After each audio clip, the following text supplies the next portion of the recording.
तो आज की हमारी कहानी का शीर्षक है शर्मिला मोनू। 6 वर्ष का एक बच्चा था। मोनू वो बहुत ही शर्मिला था। उसका शर्मिलापन इतना ज़्यादा था कि वह खुद ही उसे अच्छा नहीं लगता था। उसके घर जब कोई मेहमान आता तो वह जाकर अपने कमरे में अलमारी के पीछे छिप जाता, और अगर किसी दिन उसके सामने आना पड़े तो वह बिल्कुल शांत बैठा रहता। किसी ने अगर उसका नाम पूछ लिया तो सिर झुकाकर ऐसे दिखाता कि उसने कुछ सुना ही नहीं, और फिर भागकर बाहर चला जाता। उसके इस शर्मीलेपन से उसके माता पिता बहुत परेशान थे। वे उसे बहुत समझाते थे कि मेहमानों के सामने बोलना चाहिए, उनके प्रश्नों का उत्तर देना चाहिए, अच्छे बच्चे ऐसा ही करते हैं। लेकिन मोनू कितनी ही कोशिश कर ले, बोल ही नहीं पाता। सब कहते थे तुमसे ज़्यादा तो छोटी चिड़िया बोल लेती है, इतना शर्मिला होना अच्छी बात नहीं, तुम अब बड़े हो गए हो 6 साल के, समझे। ये सब बातें सुनते सुनते मोनू एकदम परेशान हो गया। आखिर क्या करूं मैं, वह अक्सर सोचता रहता। सब कहते हैं कि तुमसे ज़्यादा तो चिड़िया बोल सकती है, तो कौन सी चिड़िया है आखिर। काश मैं इस चिड़िया से ही बोलना सीख पाता। वह दुखी होकर कहता। एक दिन वह खिड़की के पास बैठकर बाहर खेलते बच्चों को देख रहा था। तभी एक छोटी सी चिड़िया उसके सामने आकर बैठ गई। उसकी चोंच लाल रंग की थी और पंख रंग बिरंगे और चमकदार थे। मोनू ने ऐसी चिड़िया पहले कभी नहीं देखी। वह चिड़िया को ध्यान से देखने लगा। बोला, चिड़िया क्या तुम मुझे बोलना सिखाओगी। और तब उसने एक बारीक सी मीठी आवाज़ सुनी, हाँ हाँ क्यों नहीं, सिखाऊंगी ना। मोनू ने देखा कि चिड़िया सच में बोल रही है।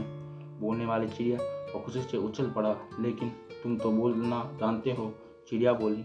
सब कहते हैं कि तुम शर्मीले हो, मोनू ने कहा। तुम अगर मेरे साथ बात कर सकते हो और औरों के साथ क्यों नहीं बोलते। चिड़िया ने पूछा। मुझे नहीं पता, मेरे मुंह से आवाज़ ही नहीं निकलती, मोनू बोला। अच्छा मुझे अपने बारे में कुछ बताओ, चिड़िया ने कहा। सोनू उसे बताने लगा। मेरा नाम सोनू है, मैं 6 वर्ष का हूँ और पहली कक्षा में पढ़ता हूँ। मेरा एक बहुत ही पक्का दोस्त है राजू, वह भी 6 वर्ष का है। मेरे घर में मम्मी पापा हैं और एक छोटी बहन है। मेरी बहन का नाम तनु है।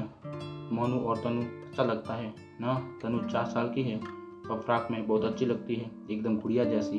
वह बहुत बोलती है, सबके साथ तट से दोस्ती कर लेती है और फिर बोलती जाती है। बस बस मोनू बस, चिड़िया ने बीच में टोका। कौन कहता है कि तुम बोल नहीं सकते, मुझे तो लगता है कि तनु से ज़्यादा तुम बोलते हो। तब मोनू ने ध्यान दिया, पिछले कई मिनट से बस वही बोल रहा था।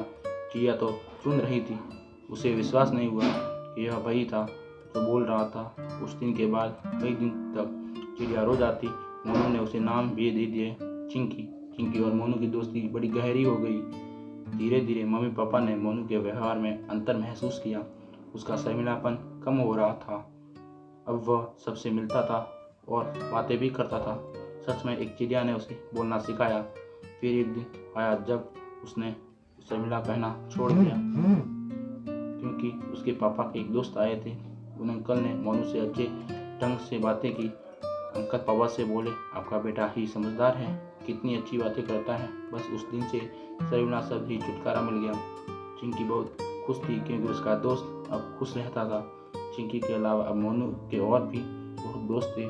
वे सब साथ मिलकर खेलते थे। लेकिन अभी भी जब कभी सोनू का मन करता वह धीरे से बुलाता, चिंकी प्यारी चिंकी आओ ना, और वह जादुई चिड़िया झट से आ जाती। फिर दोनों बहुत देर तक बातें करते। आखिर अब मोनू शर्मिला बच्चा नहीं था, वह अब हो गया था समझदार बड़ा बच्चा। आपको वीडियो पसंद आई हो तो वीडियो को लाइक करें, चैनल को सब्सक्राइब करें। ऐसे ही और मज़ेदार सी कहानियों के लिए मिलते हैं किसी नेक्स्ट स्टोरी के अंदर। धन्यवाद।